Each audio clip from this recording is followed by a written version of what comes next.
¿Qué sucede cuando la arrogancia desenfrenada choca con el poder oculto? En el paraíso soleado de una lujosa villa de Malibú, un hombre llamado Arthur Pendleton se creía rey. Vio a una mujer negra relajándose junto a la piscina y decidió que no pertenecía allí. La vio como una intrusa en su mundo, un problema que debía eliminarse. Así que llamó a la policía, confiado en su privilegio, dispuesto a verla humillada y escoltada. Pero cometió un error catastrófico. No tenía ni idea de que no solo estaba atacando a una vagabunda.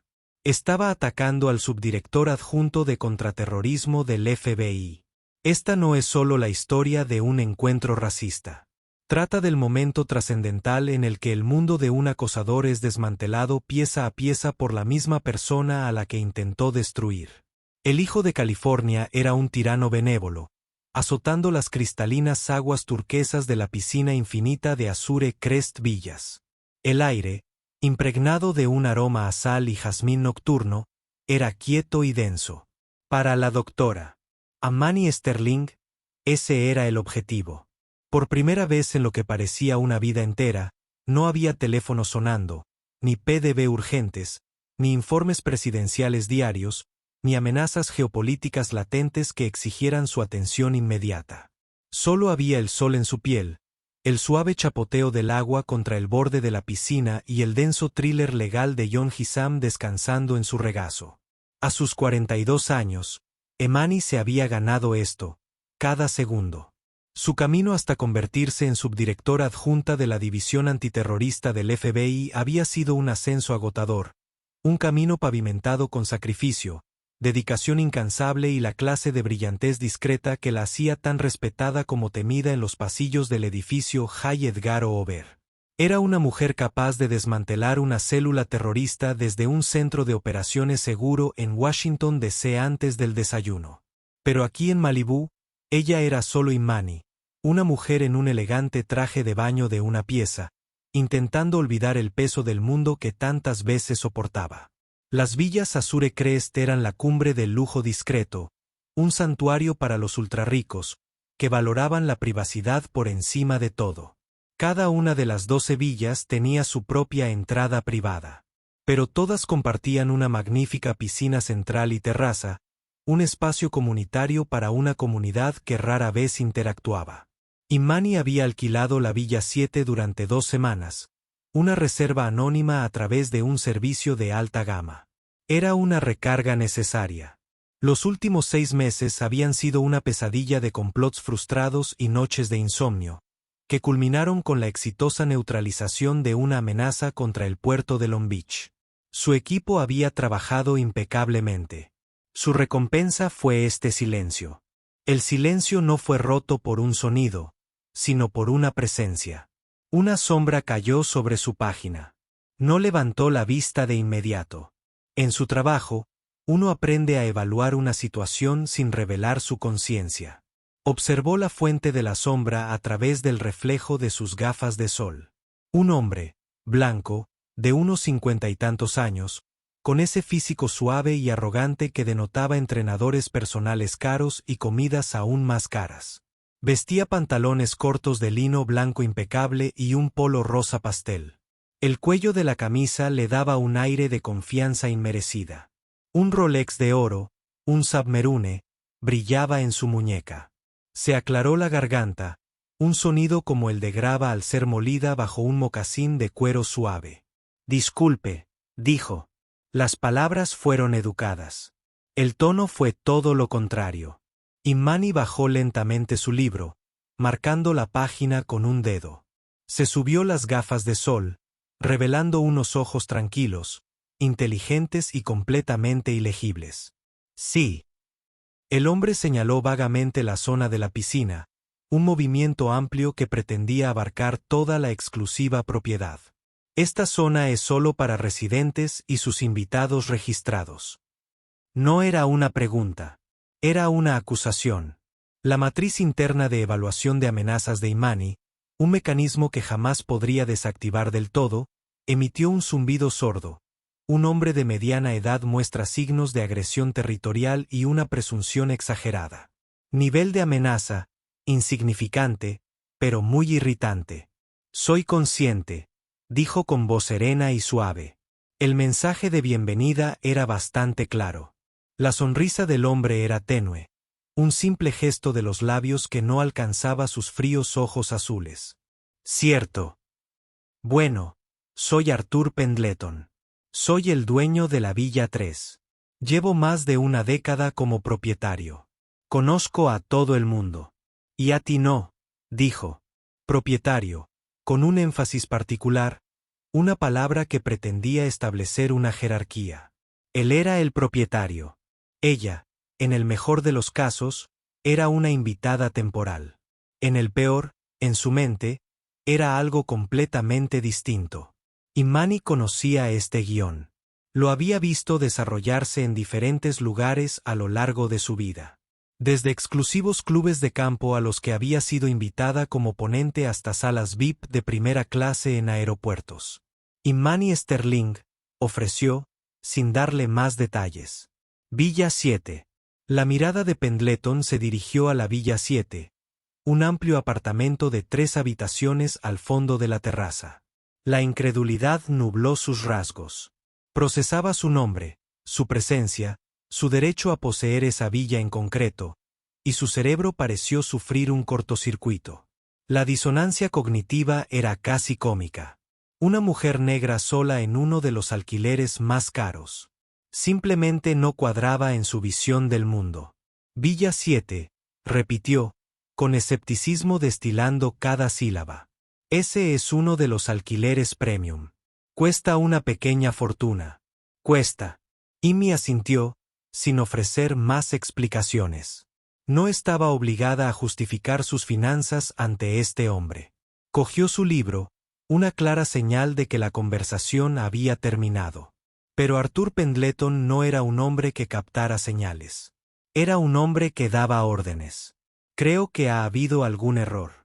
Insistió, con la voz endurecida. Quizás trabajes en un servicio de reparto o en mantenimiento. Se supone que deben usar la entrada de servicio. El insulto fue tan típico, tan carente de originalidad, que Manny casi sintió una pizca de lástima por él. Su prejuicio era tan vago como su lógica. Sin embargo, su calma era una virtud profesional, perfeccionada durante años de interrogatorios y negociaciones de alto riesgo. No le daría la satisfacción de una reacción. Señor Pendleton, dijo, bajando la voz media octava, adquiriendo una nueva autoridad que le era instintiva. No hay duda. Soy una huésped registrada. Tengo mi tarjeta de acceso aquí mismo. Señaló el pequeño bolso de mano que estaba en el sillón a su lado. Ahora, si me disculpan, estaba disfrutando de la paz y la tranquilidad. Una mujer salió de la Villa 3, esbelta y envuelta en un fluido bronceado blanco. Beatrice Pendleton. Se acercó a su esposo, con el rostro como una máscara de preocupación suavizada por el botox. «Ay, cariño, está todo bien». Arthur hinchó el pecho, envalentonado por la presencia de público. «Solo estoy manejando un pequeño problema, Beatrice.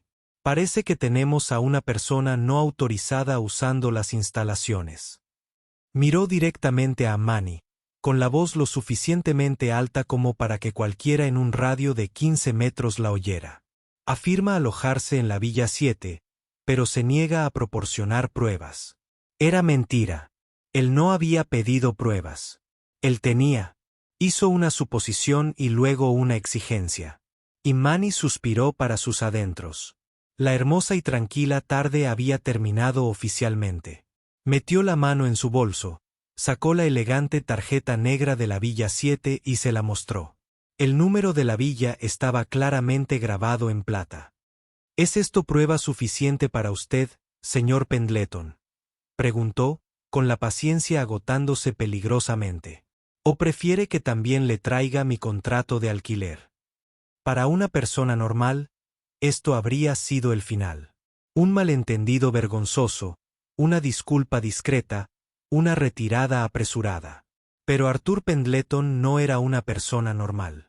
Era un hombre cuya identidad se basaba en el frágil andamiaje de su supuesta superioridad. Que le demostraran que estaba equivocado, especialmente por una mujer negra, no era solo una vergüenza. Era una amenaza existencial. Miró la tarjeta, luego volvió a mirarla a la cara, buscando a toda velocidad una forma de recuperar el control. Entrecerró los ojos. Podría ser una tarjeta robada o falsa. Creo que me sentiría mucho más tranquilo si el personal de seguridad se encargara de esto. De hecho, dijo, sacando un teléfono inteligente de última generación del bolsillo. Creo que llamaré a la policía. Invadir una propiedad es un delito grave. Beatrice le puso una mano en el brazo. Arthur, quizás deberíamos llamar a recepción. Tonterías, Beatrice, espetó, quitándosela de encima. Es un asunto de seguridad. La policía se encargará. Descubrirán quién es ella en realidad. Imani lo observó tocar la pantalla, con el pulgar señalando los números del 911 con una furia justificada. Ella no se movió. No habló. Simplemente permaneció allí sentada. Un retrato de calma desconcertante. Sin embargo, en su interior se estaba tomando una fría decisión. Quería intensificar la situación. Quería involucrar a las fuerzas del orden. Bien. Ella había pasado 2 décadas de su vida dominando los sistemas de poder y control. Estaba a punto de recibir una clase magistral. Las vacaciones habían terminado. El subdirector Sterling estaba de servicio. La voz de Arthur Pendleton al teléfono era una actuación de alarma calculada. Era la voz de un hombre que se creía un pilar de la comunidad, un ciudadano preocupado que cumplía con su deber cívico. Imani escuchó.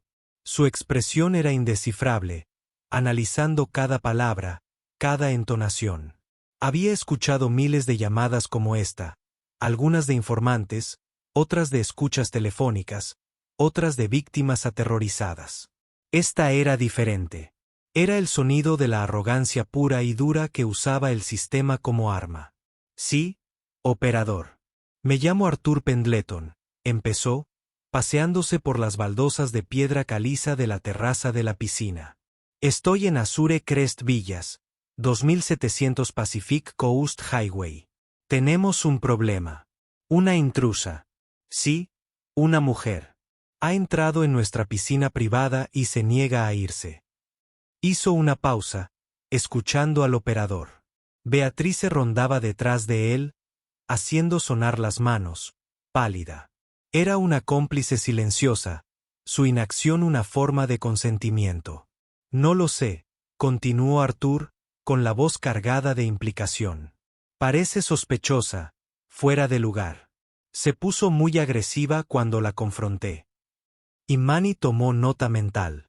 Agresiva, un calificativo clásico para retratar a las mujeres negras como amenazantes, para justificar la escalada que se avecinaba. No había alzado la voz, no se había movido de la silla, no había hecho un solo gesto que pudiera malinterpretarse como hostil. Pero en la realidad de Arthur Pendleton, su tranquila rebeldía era agresión. Su sola presencia era una amenaza. La describiría como una mujer afroamericana, de entre 30 y 40 años, de unos 1,73 metros, complexión atlética. Miró a Imani al decir esto, con una sonrisita de suficiencia en los labios.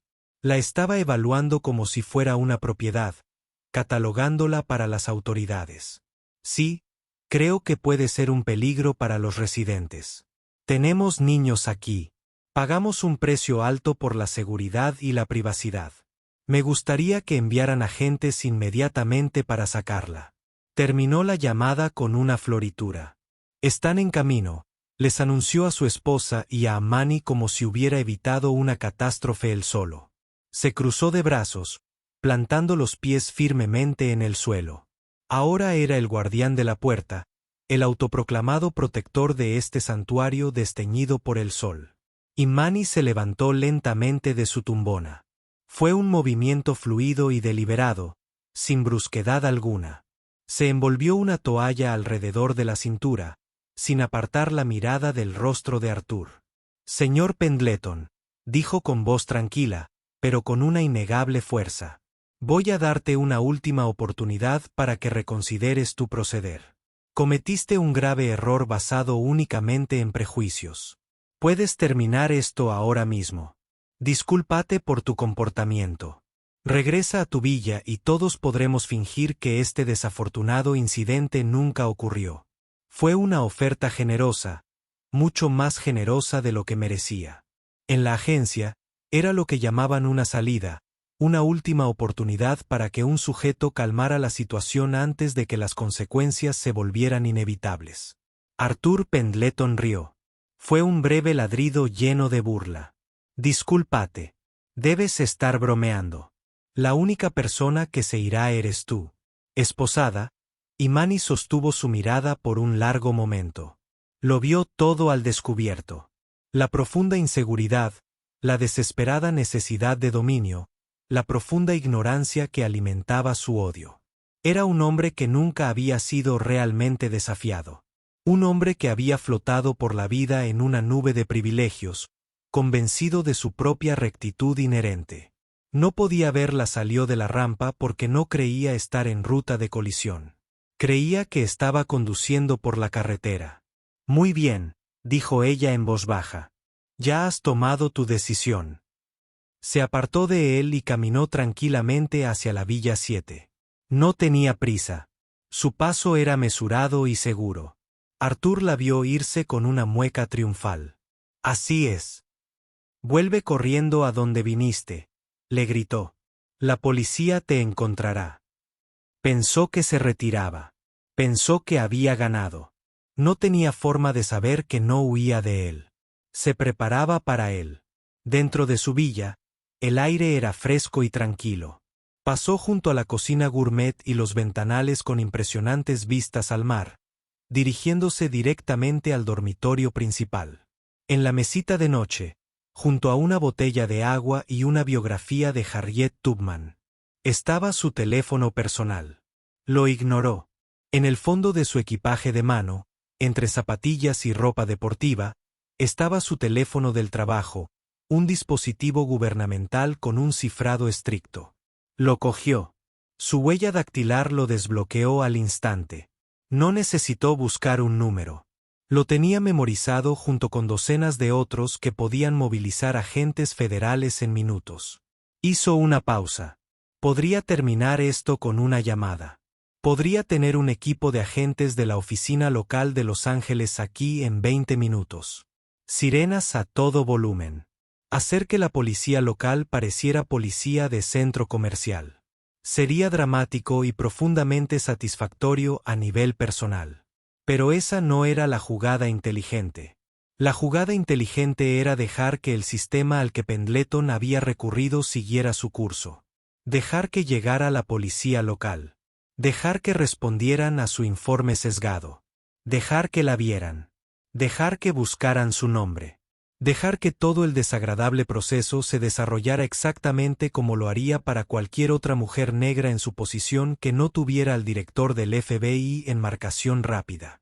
Necesitaba ver cómo funcionaban los engranajes iniciales de la máquina cuando un hombre como Arthur Pendleton la incitaba. Esto ya no era solo un insulto personal. Era una prueba de campo, un ejercicio de recopilación de datos. Guardó el teléfono del trabajo en su bolso.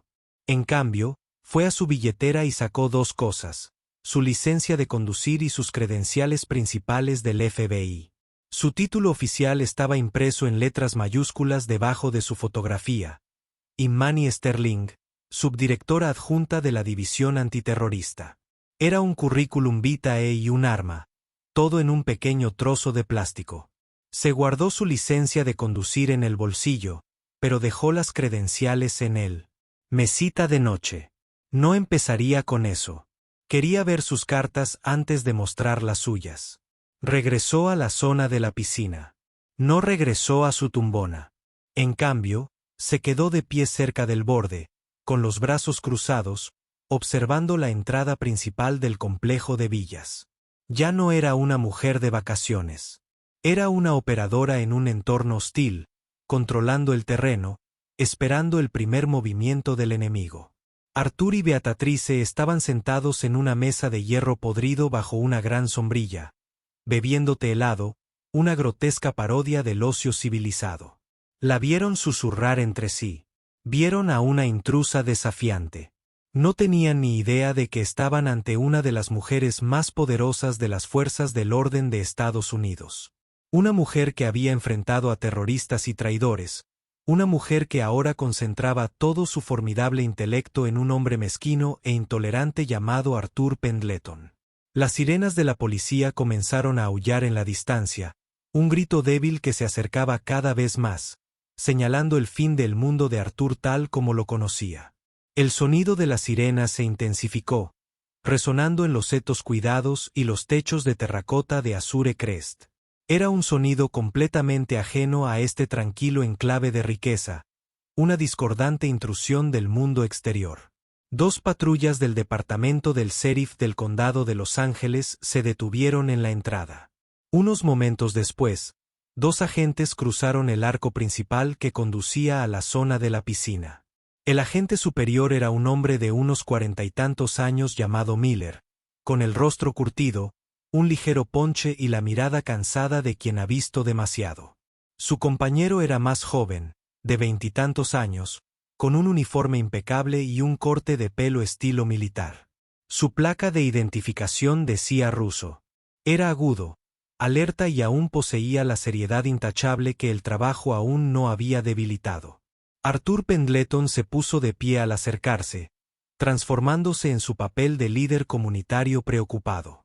Los acompañó a mitad de camino, extendiendo la mano al agente Miller.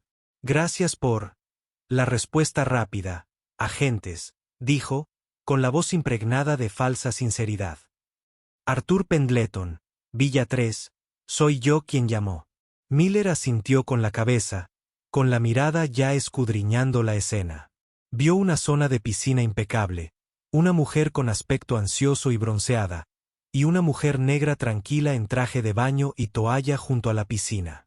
Su mirada se posó en Ammani una fracción de segundo más que en cualquier otra persona. Fue un cambio casi imperceptible, pero Ammani lo percibió. Era la mirada calculadora de un agente que llega a la escena y emite un juicio subconsciente inmediato sobre quién era la víctima y quién el agresor. Señor, ¿puede decirme cuál es el problema?, preguntó Miller, con un tono plano y profesional. El problema, dijo Arthur, señalando dramáticamente a Ammani. Es ella. Está invadiendo. Esta es una propiedad privada para propietarios. Le pedí que se fuera y se puso agresiva y se negó. Russo entrecerró los ojos al oír la palabra agresiva. Miró a Ammani, que permanecía completamente inmóvil, con las manos a la vista. No parecía agresiva. Parecía paciente. Afirma alojarse en la Villa 7, se burló Arthur, pero no ofreció pruebas. Estaba preocupado por la seguridad de mi esposa y los demás residentes. El agente Miller centró toda su atención en Ammani. Él y Russo comenzaron a caminar hacia ella, con las puertas lentas y deliberadas. Era el tipo de acercamiento diseñado para no ser amenazante, pero también para acortar la distancia y establecer el control del espacio. Señora, comenzó Miller, con una voz de autoridad y calma practicada. Soy el agente Miller. Este es el agente Russo.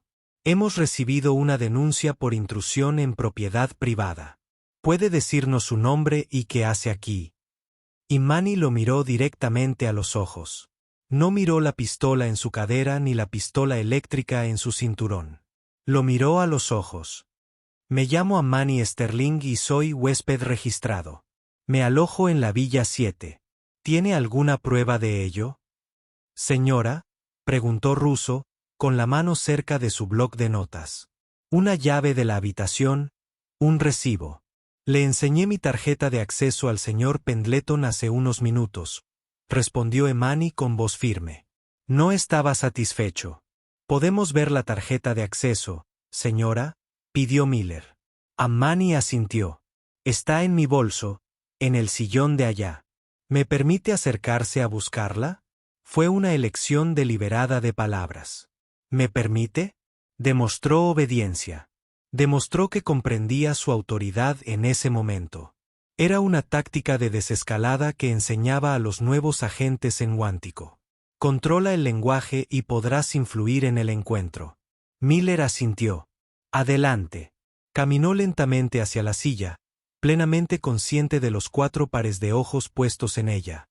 Miller, Russo, Artur y Beatrice. Recuperó la tarjeta de acceso y regresó, entregándosela a Miller. Miller la examinó. Villa 7, leyó en voz alta. Miró a Pendleton con un destello de fastidio en los ojos. Esto era. Ya parecía una disputa civil, no un asunto penal. Malgastar recursos en disputas entre ricos era una de sus manías. Esta es su llave, le dijo Miller a Artur. Podría ser robada, insistió Artur, con el rostro enfurecido. Podría ser una exempleada o una prostituta que se la robó a un cliente. Tienes que investigar su nombre. Exijo que investigue su nombre. La palabra prostituta flotaba en el aire, densa y fea. Beatrice jadeó suavemente. Russo apretó la mandíbula. Era una acusación vil e infundada, nacida de puro veneno racista y sexista. Miller suspiró. Volvió a mirar a Ammani. La situación se estaba intensificando de nuevo gracias a la denunciante. Señora, ¿tiene alguna identificación? Una licencia de conducir. Sí, dijo Ammani. Está en la misma bolsa. Por favor, recupérela. De nuevo, se acercó a la bolsa, sacó su billetera y su licencia de conducir de California. Se la entregó a Miller. Doctora. Ammani Sterling. El título honorífico de doctora. Miller se detuvo un momento. La miró de nuevo.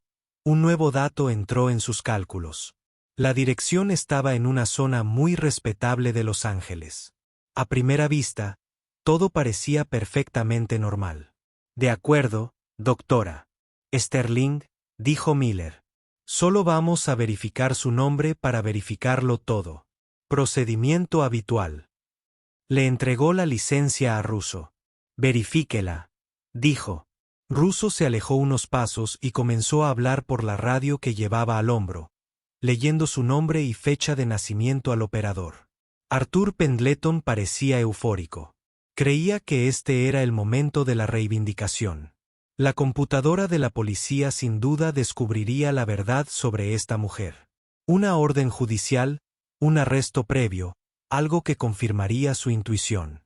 Ammani, mientras tanto, mantenía la calma. Sabía lo que sucedería a continuación. Su perfil público estándar estaba meticulosamente limpio, pero su identidad estaba registrada en las bases de datos interconectadas de las fuerzas del orden. Cualquier agente que buscara su nombre en el NSIC, el Centro Nacional de Información Criminal, obtendría una respuesta estándar de «no se busca ni se busca», pero iría acompañada de una alta prioridad específica. Aviso. La conversación de Russo con el despacho fue en voz baja, pero Ammani pudo oír fragmentos. Sterling. S-E-R-L-I-N-G Ammani I-M-A-N-I. Hubo una pausa. Entonces la voz de Russo cambió. ¿Puede repetirlo? Sí, lo confirmo. Bien, entendido. Un cambio profundo se produjo en el comportamiento del agente ruso. Enderezó la espalda. Miró a Ammani, no con sospecha, sino con una expresión de asombro. ¿Y era miedo? Caminó de vuelta hacia Miller, pálido. Miller, dijo en voz baja y urgente. Tenemos que hablar aquí. Apartó a su compañero principal, fuera del alcance del oído de los Pendleton. Artur los observó, confundido. Este no era el arresto triunfal que había imaginado. ¿Qué pasa?, refunfuñó Miller. Russo prácticamente vibraba de nerviosismo. El despacho dijo que su historial está limpio. Pero hay una señal importante en su expediente. Una enorme. Del Departamento de Justicia. ¿Qué clase de señal?, preguntó Miller. Su curiosidad se despertó. Russo tragó saliva con dificultad. La bandera decía: el sujeto es un oficial federal de alto rango. No detener. No interrogar. Contactar inmediatamente al oficial de guardia en la oficina local del FBI en Los Ángeles para verificación. El uso de la fuerza no está autorizado. Miller. El operador dijo que la bandera está designada como interés del director. ¿Qué demonios significa eso? A Miller se le heló la sangre. Llevaba 20 años como policía y nunca había oído hablar de una bandera de interés del director. Parecía algo que se ve en una película de espías. Miró a Manny Sterling, que estaba allí de pie con la paciencia de un depredador observándolos. De repente, su inquietante calma cobró un sentido aterrador. No les tenía miedo. No estaba preocupada. Solo estaba esperando. Él y Russo estaban en medio de un campo minado, y Arthur Pendleton acababa de bailar claqué sobre él. ¡Oh, demonios!, susurró Miller, empezando a comprender la gravedad de la situación. ¿En qué nos acabamos de meter? Arthur Pendleton se estaba impacientando. Los agentes susurraban como escolares, intercambiando miradas nerviosas entre él y Manny. Esta no era la acción decisiva por la que había pagado sus impuestos. «Oficiales», gritó, con voz aguda. «Molestia. ¿A qué se debe la demora? ¿Es una delincuente buscada? Esposénla y sáquenla de aquí». El agente Miller se giró lentamente, con el rostro sombrío. El hastiado desprecio que había sentido por la frívola queja de un hombre rico se había transformado en un miedo frío y profesional. Ya no estaba lidiando con una simple llamada por allanamiento. Estaba gestionando un incidente crítico, y Arthur Pendleton era la principal amenaza para una resolución pacífica. «Señor», dijo Miller, con la voz ahora peligrosamente baja y desprovista de toda cortesía. «Necesito que se calle ahora mismo». El abrupto cambio de tono dejó atónito a Arthur, quedándose en silencio. Miller regresó hacia Manny, con una postura completamente diferente. Ya no era la figura de autoridad que se dirigía a un posible sospechoso. Era un subordinado que se dirigía a un superior, aunque aún no conocía los detalles. «Doctor Sterling», comenzó, con la voz impregnada de un nuevo y profundo respeto. «Disculpe, pero parece que hay una instrucción especial adjunta a su expediente. Requiere que contactemos a un oficial federal de servicio antes de proceder. ¿Hay algún número que recomendaría que llamáramos?» Le estaba dando el control. Le preguntaba tácitamente, «¿Quién es usted y cómo solucionamos esto antes de que nuestras carreras terminen?» Y Manny asintió levemente, casi imperceptiblemente. Esperaba evitarlo para que se desarrollara a un nivel inferior, pero la insistencia de Pendleton había forzado la situación. Era hora de terminar con el Seraph. «Eso no será necesario, agente», dijo. «Llamaré yo misma». Recuperó su teléfono seguro del trabajo de su villa. Cuando regresó a la terraza de la piscina, el ambiente estaba cargado de tensión. Arthur la observaba, desconcertado. Beatrice parecía a punto de desmayarse. Los dos agentes se pusieron firmes. Y Manny revisó sus contactos y pulsó un nombre. Se llevó el teléfono a la oreja. Sonó una vez. «Caldwell». Una voz masculina respondió nítida y alerta. «Director Caldwell, buenas tardes. Soy el subdirector Sterling». Al mencionar su título, los ojos del agente ruso se abrieron aún más. Articuló las palabras. Subdirector adjunto de Miller, que parecía como si le hubieran dado un puñetazo en el estómago. Eran agentes del orden. Conocían la estructura de mando del FBI. Un subdirector adjunto era uno de los puestos de mayor rango en toda la agencia. Estaban en presencia de la realeza federal. Arthur Pendleton, sin embargo, no estaba en su mundo. Escuchó el título, pero no lo registró. Para él, era solo un revoltijo de palabras importantes de una mujer que ya había decidido que era una criminal. «Directora que», le murmuró a su esposa. «Todo forma parte de su actuación». Manny continuó su llamada, con voz tranquila y profesional, como si estuviera dando una sesión informativa en la sede. «Le pido disculpas por los disturbios del domingo, señor. Estoy de permiso en Azure Crest Villas en Malibú. Desafortunadamente, tuve un encuentro con un residente, el señor Arthur Pendleton, quien, creyendo erróneamente que yo estaba invadiendo una propiedad privada, contactó con la policía local. Hizo una pausa, escuchando. Sí, señor. 2 agentes del departamento del sheriff del condado de Los Ángeles, los agentes Miller y Russo.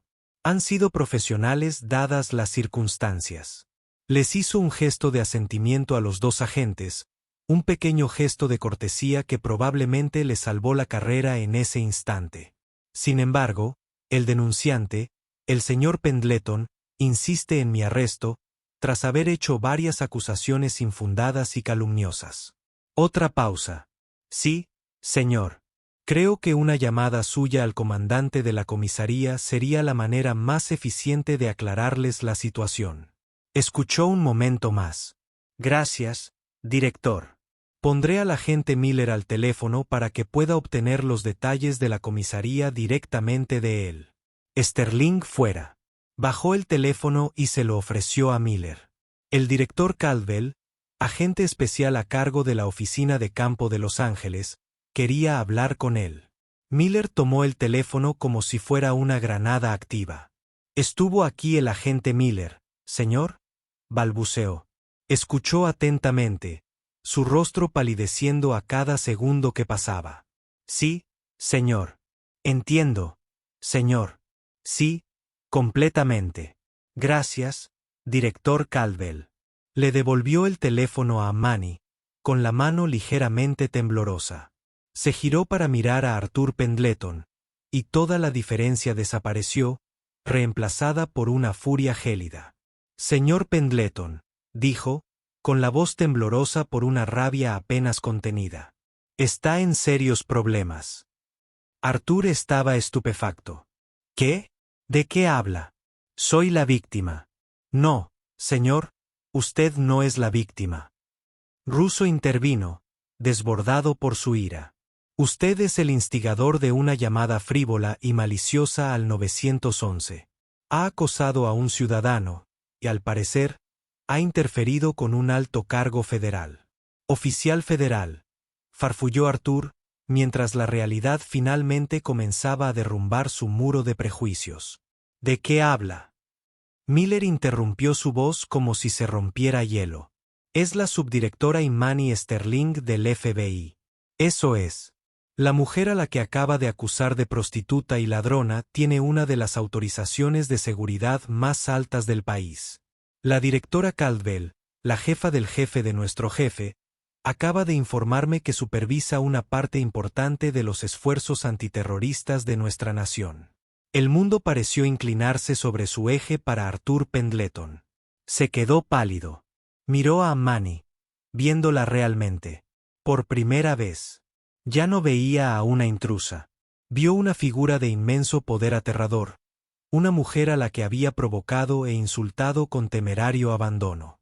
Vio no solo el final de su tarde, sino el final de toda su cómoda vida.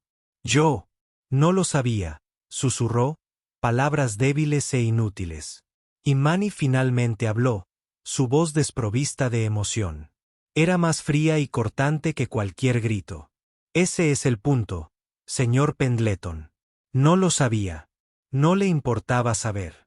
Vio a una mujer negra en un lugar al que sentía que no pertenecía. Y dio por sentado. No vio a un médico, ni a un abogado, ni a otro huésped. Vio una amenaza que debía ser eliminada. Vio lo que quería ver.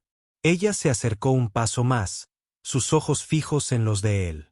Llamaste a la policía, esperando que validaran tu prejuicio. Querías verme humillada, asustada y expulsada. Querías ponerme en mi lugar. Bueno, señor Pendleton, está a punto de conocer mi casa y está a punto de conocer la suya. La sirena sonó de nuevo, pero esta vez eran diferentes.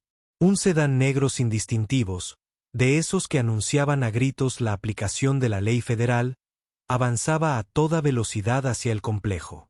El director Caldwell no estaba simplemente haciendo una llamada telefónica. Estaba enviando un mensaje. El Chevrolet Suburban negro se detuvo con silenciosa y letal eficiencia. No pertenecía al departamento del sheriff. Tenía vidrios polarizados, un pequeño bosque de antenas en el techo y el aura inconfundible de autoridad federal. Surgieron dos hombres con trajes elegantes y prácticos. Eran agentes de la oficina local de Los Ángeles.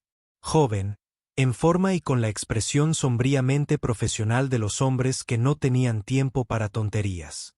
Se movían con un propósito que hacía que los dos diputados parecieran aficionados. Sus ojos escanearon la escena, observando a los agentes, a los boquiabiertos Pendleton y finalmente deteniéndose en Ammani. Uno de los agentes, un hombre alto con una mandíbula que podía cortar vidrio, asintió respetuosamente. Señora, nos envió el director Caldwell. ¿Está seguro? La pregunta era para ella y solo para ella. En los cálculos del FBI, ella era el activo, la principal. Todos los demás, incluidas las fuerzas del orden locales, eran un elemento periférico de la situación en la que ella se encontraba. Estoy bien, agente Consincaid, respondió Ammani. Su tono cambió sin problemas al modo de mando. La situación es estable.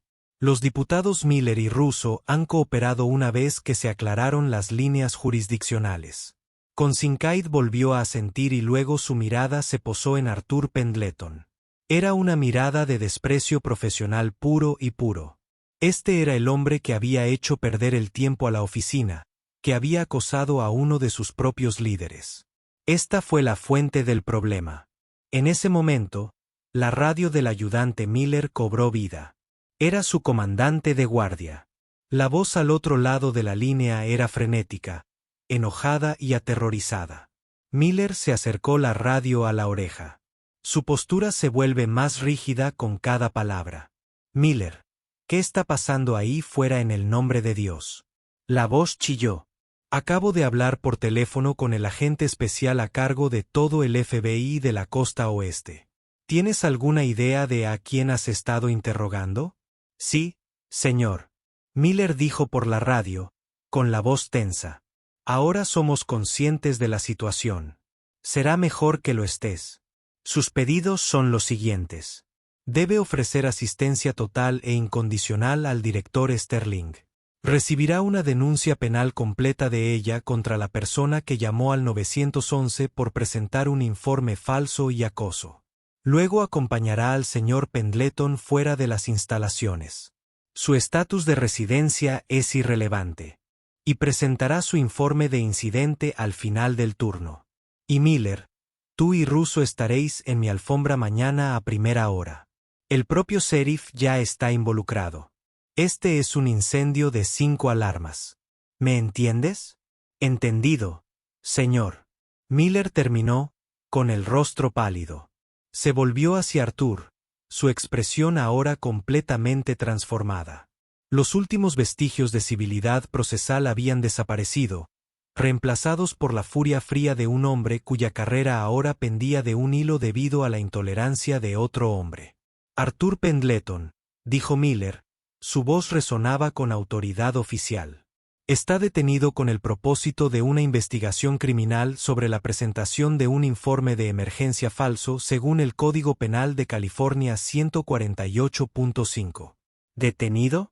Arthur tartamudeó, su bravuconería completamente destrozada. No puedes detenerme. Yo fui quien te llamó. Ese es precisamente el problema. Espetó Russo, dando un paso adelante. Usted, a sabiendas, hizo un informe falso de un delito. Mintió sobre las acciones del director. Mentiste sobre su estado. Y desperdiciaste recursos de la ciudad y el condado, sin mencionar otros recursos. Miró a los dos agentes del FBI que observaban la escena con una quietud depredadora. Beatrice Pendleton finalmente encontró su voz, un chillido agudo y de pánico. Arturo, haz algo. Esto es una locura. Nosotros somos las víctimas. Ammani miró a Beatrice con una mirada penetrante. Usted fue una espectadora, señora Pendleton, y en situaciones como esta, la única diferencia entre un espectador y un perpetrador es el tiempo. Tuviste todas las oportunidades para calmar el comportamiento de tu marido. Elegiste guardar silencio. Esa es una elección con la que tendrás que vivir. Beatrice retrocedió como si la hubieran golpeado físicamente. El agente Concaid dio un paso hacia Manny. Director, dijo en voz baja, podemos tomar la custodia de él. Los cargos federales podrían incluir la intimidación de un oficial federal. Y Manny levantó una mano. No, dijo, su decisión fue rápida y clara. Deje que los lugareños se encarguen de ello. Esto comenzó como un asunto local. Debería resolverse como tal. El rastro documental debe estar limpio. Quiero un cargo a nivel estatal. Es más ordenado. Fue un movimiento estratégico brillante. Un caso federal sería complejo y podría tener un giro político. Un simple cargo a nivel estatal por presentar un informe policial falso era irrefutable. Había hecho la llamada. La llamada se basó en mentiras. La evidencia fue el testimonio de 2 ayudantes del sheriff y 2 agentes del FBI. Pendleton, dijo Imani, volviendo su atención al hombre que se desmoronaba. Exigiste que la policía descubriera quién soy realmente. Bueno, lo han hecho, y ahora voy a descubrir quién eres realmente. Su teléfono vibró. Ella miró la pantalla. Era un mensaje de texto de su equipo de analistas en DC. Un equipo que podía movilizar con una sola palabra clave. Fueron terriblemente eficientes. El texto era breve y denso en información. Arthur Pendleton, director ejecutivo de Pendleton Bealt Management. Clientes principales, CalPERS, University of Texas Endowment, miembro de la Junta Directiva, Museo de Arte Contemporáneo, Luisiana. Club de golf y de campo.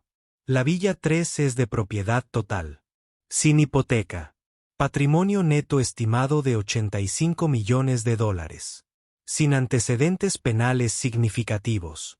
Un cargo juvenil sellado por vandalismo. Ella leyó la información en silencio. Ahora tenía los esquemas de su vida. Sabía dónde estaban los muros de carga y sabía exactamente dónde aplicar la presión para hacer que toda la estructura colapsara. Diputado Miller, dijo Imani, levantando la vista de su teléfono. Por favor incluya esto en su informe. El señor Pendleton se identificó ante mí como propietario de una vivienda. Estoy presentando oficialmente una queja ante la Asociación de Propietarios de Azure Crest Villa por acoso por parte de un residente. También hablaré con mi asesor legal sobre una demanda civil por difamación de carácter y angustia emocional. Cada frase fue un tiro perfectamente dirigido. Cargos penales, una denuncia ante la Asociación de Propietarios, que podría dar lugar a multas o incluso a la venta forzosa de su villa según sus estatutos. Una demanda civil que arrastraría su nombre y sus finanzas por el barro durante años. Oficiales, concluyó, su voz no dejaba lugar a discusión. Por favor, quítenlo. Mis vacaciones fueron interrumpidas y me gustaría rescatar lo que queda de la tarde. Con una mirada de sombría satisfacción, Miller y Russo entraron. Señor Pendleton, dijo Miller, ponga las manos detrás de la espalda. No me arrestarás, gritó, presa del pánico, convirtiendo su voz en un patético gemido. No, señor, no lo estamos. Lo estamos deteniendo y escoltando fuera de la propiedad en espera de cargos. Miller lo corrigió. Pueden cooperar o podemos hacerlo de la manera más difícil. Arthur Pendleton, el rey de la Villa 3, el amo de su universo, finalmente se quebró. Se desplomó derrotado, permitiendo que Russo se lo llevara como a un niño desobediente. Su esposa, Beatrice, iba detrás de ellos, llorando. Mientras se lo llevaban, sus ojos se encontraron con él por última vez. Buscó misericordia, una señal de que todo aquello era un terrible malentendido que podía deshacerse. No encontró nada. Su rostro era una máscara de justicia fría y desapasionada. Ella no estaba enojada. Ella no se regodeaba. Ella simplemente estaba equilibrando las cuentas. La consecuencia inmediata fue simplemente el temblor antes del terremoto. Para Arthur Pendleton, el camino desde la piscina hasta el coche del sheriff fue un paseo vergonzoso. Pero todavía se aferraba a un rayo de esperanza. Pensó que sus abogados, Hombres que cobraban miles de dólares por hora, podrían hacer que esto desapareciera. Pensó que un cheque, un acuerdo de confidencialidad y una disculpa cuidadosamente redactada devolverían al genio a la botella. Fundamentalmente malinterpretó la naturaleza de la máquina que había provocado. Imani Sterling no quería su dinero. Ella quería responsabilidad.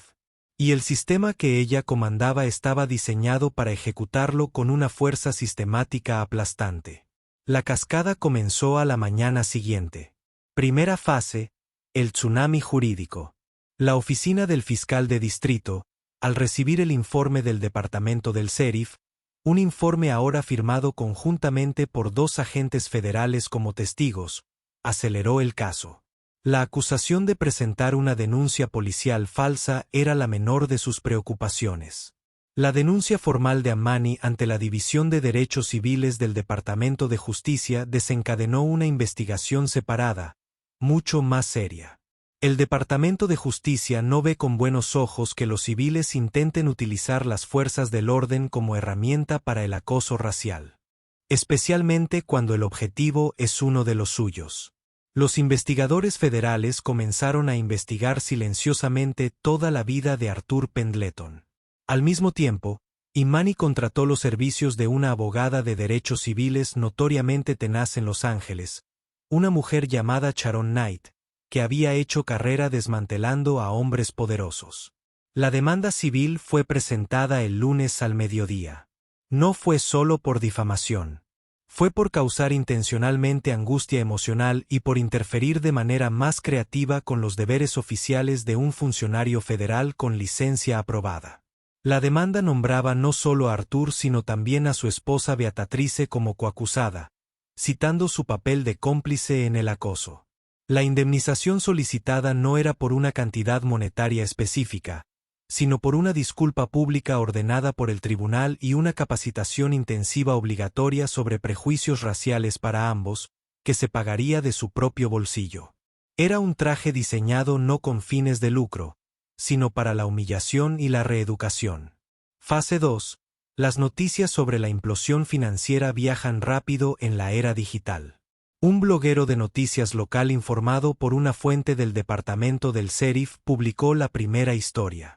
Un financiero de Malibú llama a la policía a un alto funcionario del FBI en una confrontación racista en grupo.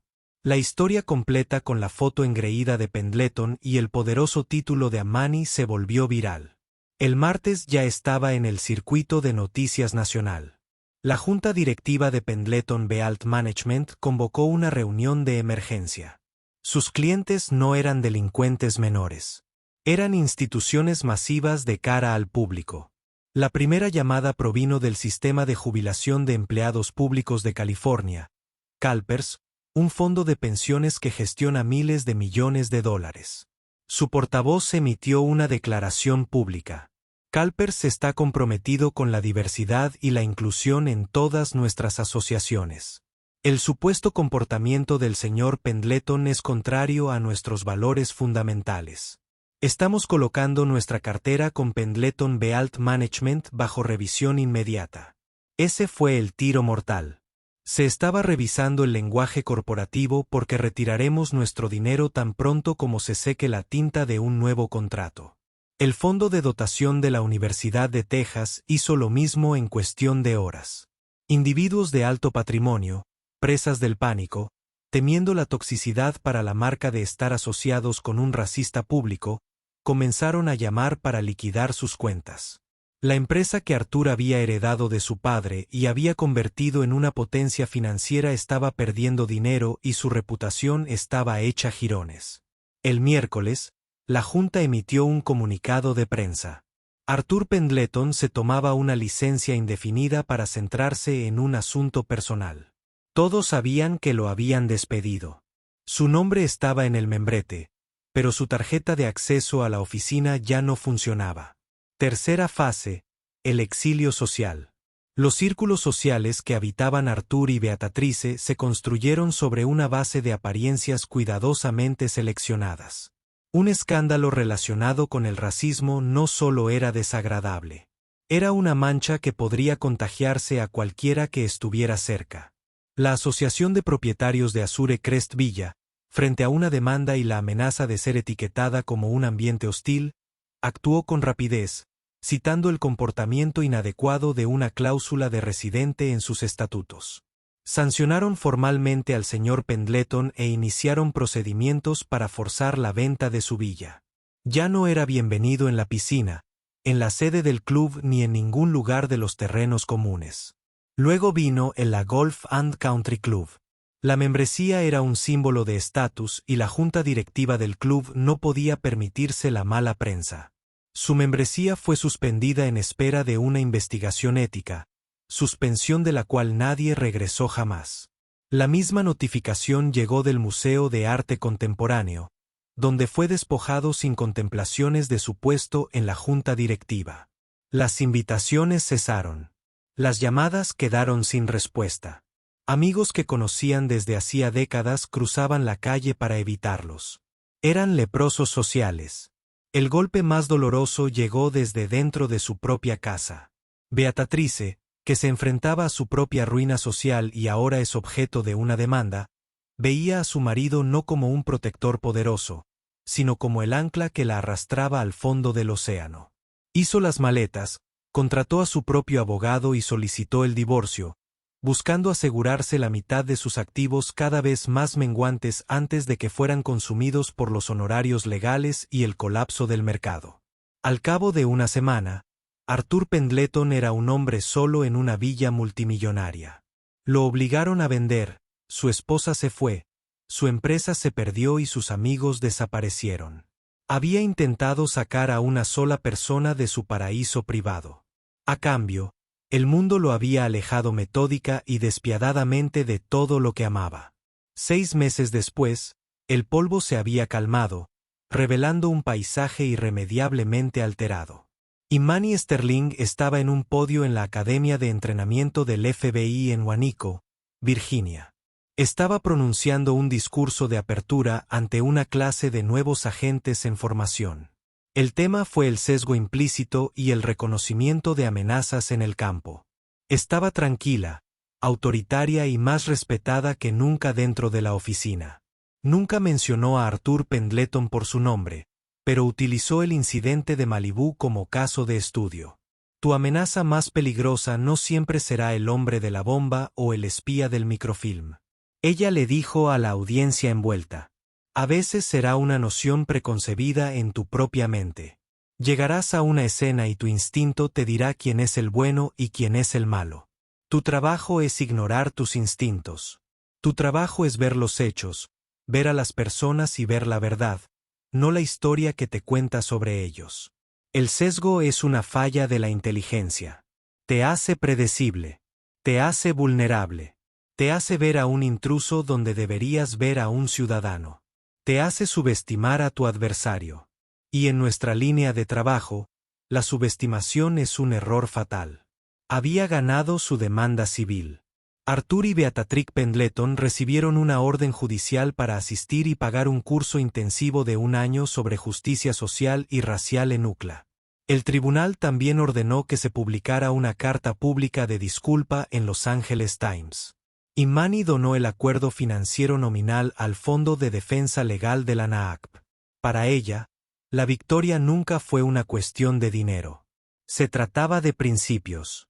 La Asociación de Propietarios había recomprado la Villa 3 con un descuento, y el divorcio de los Pendleton fue un asunto amargo y prolongado que apareció en las columnas de chismes. En cuanto a Arthur Pendleton, su caída fue total. Vendió la villa y se mudó a un condominio alquilado mucho más pequeño en una zona menos elegante de la ciudad. Después del divorcio, valía una fracción de su antigua fortuna. Era un paria en el mundo financiero y su nombre era sinónimo de intolerancia y fracaso. De vez en cuando, los medios capturaban una fotografía de él, un hombre gris y demacrado, sus costosos trajes reemplazados por ropa que no le quedaba bien, su arrogancia confiada desaparecida, reemplazada por el cansancio arrastrar los pies de un hombre derrotado. Lo perseguía el fantasma de su propia arrogancia. Su duro karma no fue un evento único, sino un nuevo estado permanente del ser. Una vida de silenciosa oscuridad y profundo arrepentimiento. Lo había perdido todo porque no soportaba ver a una mujer negra relajándose junto a una piscina. Y Manny, por otro lado, tomó lo negativo y lo convirtió en positivo. El incidente había desencadenado una nueva iniciativa dentro de la oficina defendida por ella para mejorar la reducción de tensiones y la capacitación sobre prejuicios en asociación con las agencias policiales locales de todo el país. Había aprovechado un momento de feo racismo personal y había utilizado su poder no para vengarse sino para reformarse. Una noche, meses después, se sentó en el balcón de su casa de Los Ángeles, que no era de alquiler, contemplando las luces de la ciudad. Su teléfono del trabajo vibró. Era un mensaje del director Caldwell. Era un enlace a un artículo de noticias. El titular decía: activos de Pendleton Bealt Management adquiridos por un competidor, la empresa se disolverá. El último clavo en el ataúd. Lo leyó, tomó un sorbo de té y colgó el teléfono. No sintió triunfo ni alegría. Sintió una tranquila y sombría sensación de resolución. Los libros estaban equilibrados. El libro de contabilidad estaba claro. Miró la ciudad en expansión, un complejo tapiz de millones de vidas, y respiró hondo. El mundo todavía estaba lleno de Arthur Pendleton, pero también estaba lleno de gente como ella. Y mañana por la mañana, el subdirector adjunto a Manny Sterling se levantaría y volvería a trabajar, protegiendo una nación que todavía era y siempre sería un trabajo en progreso. Y esa es la increíble historia de cómo un momento de arrogancia racista llevó al desmantelamiento total de la vida de un hombre poderoso. Es un claro recordatorio de que el mundo ha cambiado. La persona que subestimas, la que descartas por tus propios prejuicios, podría ser la que tiene todas las cartas. Arthur Pendleton pensó que estaba vigilando su pequeño rincón del paraíso. Pero terminó enfrentando un nivel de justicia que nunca hubiera imaginado. Esta historia trata sobre algo más que karma. Se trata de las estructuras ocultas de poder y de los profesionales silenciosos que operan dentro de ellas. ¿Qué opinas? ¿Se cumplió perfectamente este karma o las consecuencias fueron demasiado extremas? Queremos escuchar su opinión en los comentarios a continuación. Si esta historia te resonó, presiona el botón me gusta, compártela con alguien que necesite escucharla, y lo más importante, suscríbete a nuestro canal para ver más dramas de la vida real donde las consecuencias alcanzan a las personas de las maneras más espectaculares.